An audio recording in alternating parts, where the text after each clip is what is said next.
warahmatullahi wabarakatuh. Hai, pada video kali ini kita akan membahas soal P3K bidang pedagogi. Untuk mengefisienkan waktu, kita bahas soal nomor 11 ya. Yang ditanyakan pada soal nomor 11, perhatikan butir soal uraian berikut. Sebutkan 3 suku yang terdapat di Sulawesi Selatan.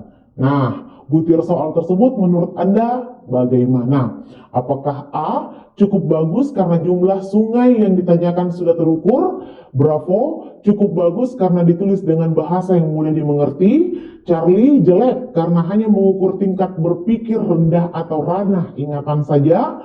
Kemudian Delta, jelek karena ditulis dalam kalimat yang sangat pendek. Dan Eho, baik karena sesuai kaidah penulisan soal. Nah, yang ditanyakan di sini adalah butir soal tersebut menurut Anda bagaimana?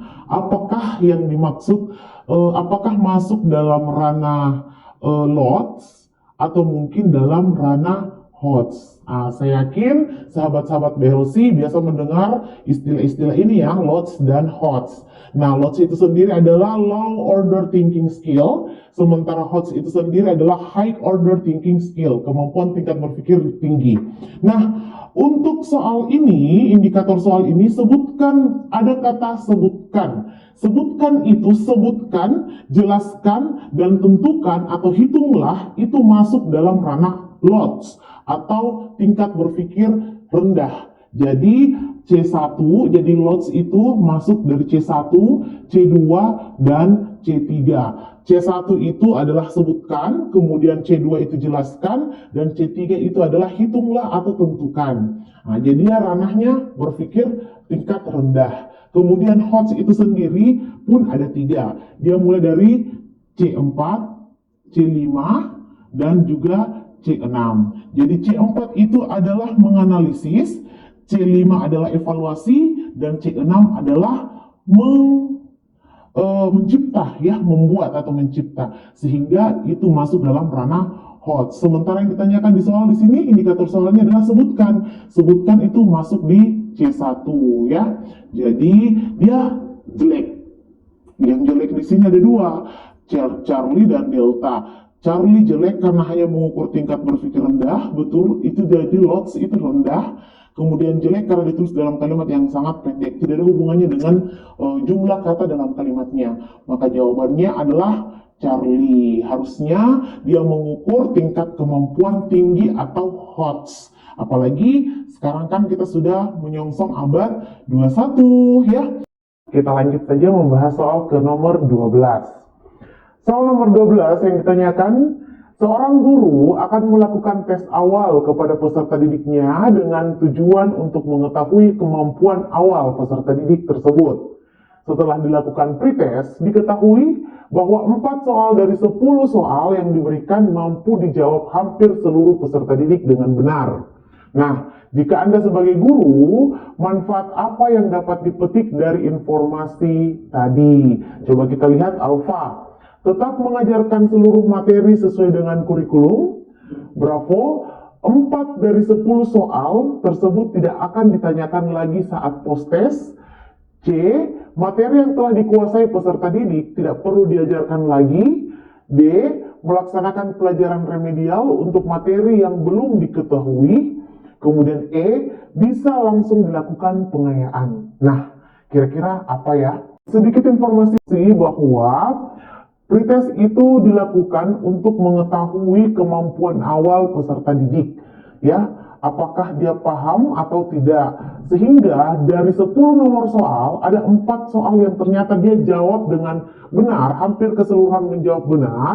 Maka yang perlu menjadi pengetahuan buat kita pendidik atau guru, yaitu bahwa 4 soal ini tidak perlu lagi diajarkan kepada peserta didiknya karena sudah dianggap mereka semua paham dengan soal tersebut. Maka jawabannya adalah Charlie. Materi yang telah dikuasai peserta didik tidak perlu diajarkan lagi.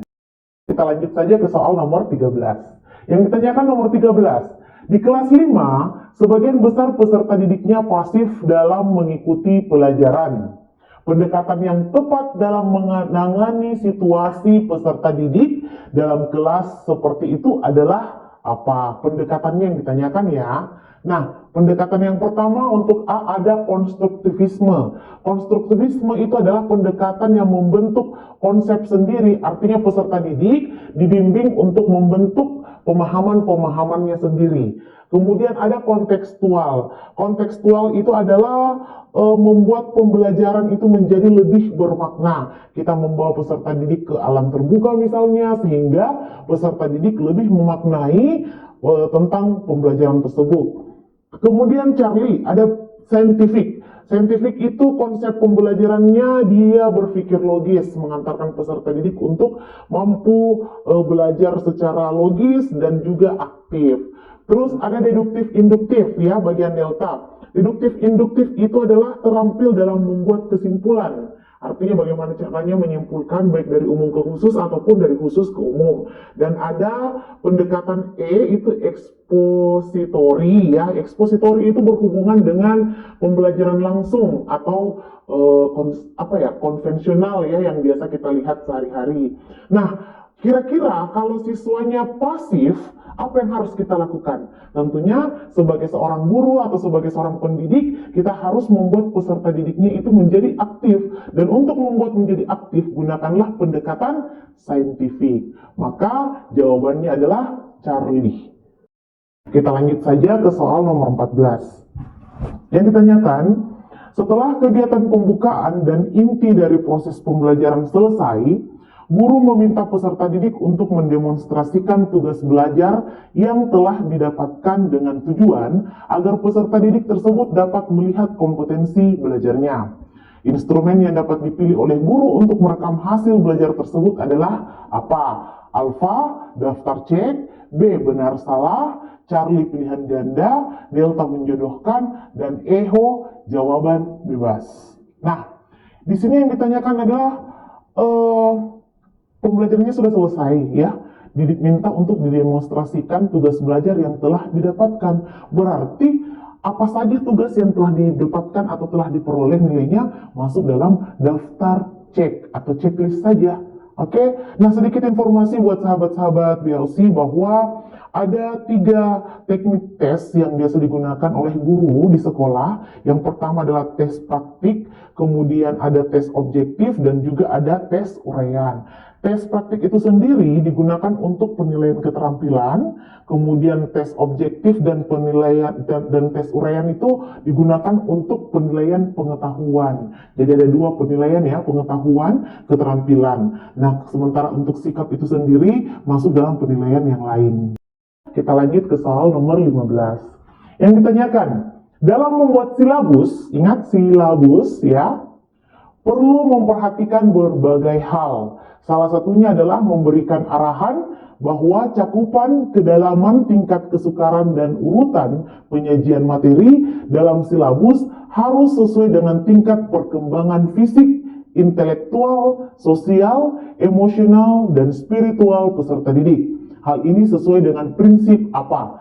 A. Relevan, B. Sistematis, C. Menyeluruh, D. Fleksibel, dan Eho aktual kontekstual. Nah, tentunya dalam menyusun silabus, sahabat-sahabat BLC pasti sudah tahu ya bahwa harus sesuai dengan perkembangan ya, sesuai dengan perkembangan peserta didik itu sendiri. Berarti harus sesuai dengan kemampuan fisiknya, harus sesuai dengan emosionalnya, spiritualnya, sosial, lingkungan, dan lain-lain. Maka yang jawaban tepat ya adalah relevan. Sementara sistematis. Sistematis itu sendiri adalah saling terkait dengan kompetensi. Saling terkait dengan kompetensi antara kompetensi yang satu dengan kompetensi yang lainnya dalam cakupan materi. Kemudian menyeluruh. Untuk menyeluruh itu sendiri tidak termasuk dalam prinsip penyusunan silabus. Ya, ini tidak masuk ya. Kemudian fleksibel. Fleksibel pun itu tidak masuk ya dalam komponen atau prinsip penyusunan silabus, dan juga aktual kontekstual itu tidak ada ya. Jadi yang masuk dalam prinsip penyusunan silabus itu adalah ilmiah, relevan itu sendiri ya, relevan, kemudian ada sistematis yang tadi bagian B, kemudian ada memadai ya, memadai, dan juga konsisten. Kita lanjut saja ke soal nomor 16. Sebagai seorang guru, perlu untuk mengetahui tentang teori belajar. Salah satu teori belajar mengungkapkan bahwa penggunaan alat berpikir seseorang yang tidak dapat dilepaskan dari pengaruh lingkungan sosial budayanya. Nah, lingkungan sosial budaya akan menyebabkan semakin kompleksnya kemampuan yang dimiliki oleh setiap individu. Teori belajar yang dimaksud adalah teori apa? Kita lihat A. Humanisme. Humanisme ini adalah teori belajar yang berhubungan dengan tanggung jawab kepada kehidupannya sendiri, human, ya. Kemudian B. Bravo, ya, konstruktivisme. Konstruk itu adalah kemampuan peserta didik untuk membangun pemahaman-pemahamannya sesuai dengan apa yang ada di sekitar atau di lingkungannya. Biasa kita sebut pengaruh lingkungan. Terus behavior. Behavior itu adalah teori belajar yang berhubungan dengan kebiasaan, ya, kebiasaan atau perilaku-perilaku yang disebabkan oleh terbiasa atau membiasakan diri. Sementara sosial itu hubungan manusia dengan manusia yang lainnya, dan sibernetik itu adalah teori belajar yang berhubungan dengan informasi ataupun pengendalian sesuatu hal. Nah, yang berhubungan dengan lingkungan atau pengaruh dari lingkungan di sini tentu saja adalah konstruk atau membangun pengetahuan berdasarkan pengaruh-pengaruh lingkungan. Maka jawabannya adalah bravo. Kita lanjut saja ke soal nomor 17. Yang ditanyakan, seseorang akan dianggap telah belajar ketika sudah menunjukkan perubahan perilaku setelah mengalami proses pembelajaran. Hal yang sesuai dengan teori belajar tersebut adalah apa? Alfa, ya. Alfa di situ dikatakan humanisme. Bahwa humanis itu adalah teori belajar yang berhubungan dengan tanggung jawab terhadap kehidupannya sendiri. Kemudian bravo, konstruk. Konstruk itu adalah kemampuan atau teori belajar yang berhubungan dengan pengaruh lingkungan. Dan behavior itu adalah kebiasaan setelah memperoleh pembelajaran. Terus sosial, hubungan manusia dengan manusia lainnya, dan sibernetik itu adalah teori informasi atau pengendalian diri. Nah, untuk soal nomor 17 menunjukkan perubahan perilaku setelah mengalami proses pembelajaran itu adalah teori belajar yang berhubungan dengan behaviorisme. Mengapa dikatakan seperti itu? Karena behavior itu tadi adalah dia dianggap stimulus respon, ya. Stimulus respon itu artinya ketika dia sudah memperoleh pembelajaran, maka dia akan melakukan penerapan terhadap kehidupan pribadinya. Nah, itulah dikatakan ini stimulusnya dan hasil belajarnya. Maka dia stimulus respon, atau dia akan berubah setelah memperoleh perilaku yang telah dibelajarkan sebelumnya. Kita lanjut saja ke soal nomor 18. Bulia akan mengajarkan materi tematik muatan IPA pada kelas 5 dengan pokok bahasan fungsi alat gerak manusia dan hewan. Untuk menunjang proses pembelajaran, Bulia menggunakan media pembelajaran gambar dan video alat gerak manusia dan hewan. Jadi Bulia menggunakan gambar dan video. Berkenaan dengan kegiatan pembelajaran yang dilakukan oleh Bulia, sesuai dengan kerucut pengalaman belajar Edgar Dale, pernyataan yang tepat berikut ini adalah, sebelum kita menjawab, Kak Tendri mengingatkan ya, bahwa Edgar Dale itu membuat kerucut seperti ini ya. Ada 4 tingkat keterlibatan yang dilakukan oleh Edgar Dale. Yang pertama itu adalah verbal, kemudian ada visual, ada terlibat, dan juga ada berbuat. Nah, untuk verbal ini masuk dalam ranah membaca, ya, membaca saja. Dia itu ada 10-20%. Kemudian visual itu dia masuk dalam ranah melihat, ya, melihat video, melihat gambar. Ah, itu masuk visual. Itu ada 30%, ya. Selanjutnya keterlibatan itu terlibat, ya. Terlibat itu masuk dalam ranah mulai melakukan diskusi-diskusi. Itu sudah terlibat. Dia masuk 70%. Selanjutnya, untuk melakukan atau 90% sisanya itu, dia mulai melakukan stimulasi, misalnya melakukan sesuatu semacam eksperimen, ya. Jadi seperti itu menurut Edgar Dale. Nah, sementara di sini yang digunakan hanya media gambar dan juga video, berarti dia masuk pada ranah tingkat visual 30%. Kita lanjut saja ya ke soal nomor 19. Peserta didik kelas 5 sedang mempelajari materi kondisi geografis Indonesia. Untuk lebih memahami materi tentang kondisi geografis, maka model pembelajaran yang tepat digunakan oleh guru adalah model pembelajaran apa? Di sini ada 6 model pembelajaran. Ada kontekstual.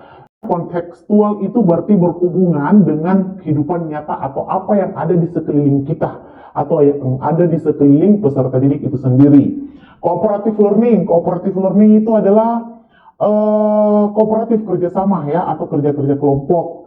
Terus make a math itu adalah model pembelajaran yang menggunakan kartu-kartu, biasanya di matematika.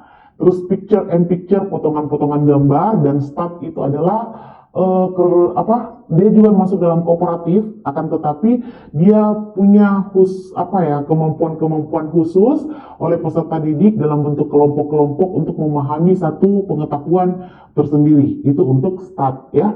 Jadi untuk model pembelajaran yang tepat karena melihat kondisi geografis Indonesia, maka berhubungan dengan kontekstual, apa yang berada di sekitar peserta didik itu sendiri. Kita lanjut saja ke soal nomor 20. Yang ditanyakan, dalam mewujudkan pembelajaran yang adaptif pada pembelajaran yang akan dilakukan, Bu Maya mendorong peserta didik untuk membuat aksi nyata dalam lingkungan sosial yang terjadi di sekitarnya berkaitan dengan materi yang mereka pelajari. Agar peserta didik melakukan aksi dengan tepat, Bu Maya sebaiknya terlebih dahulu mengajak peserta didik untuk melakukan hal-hal berikut, kecuali berarti yang tidak tepat.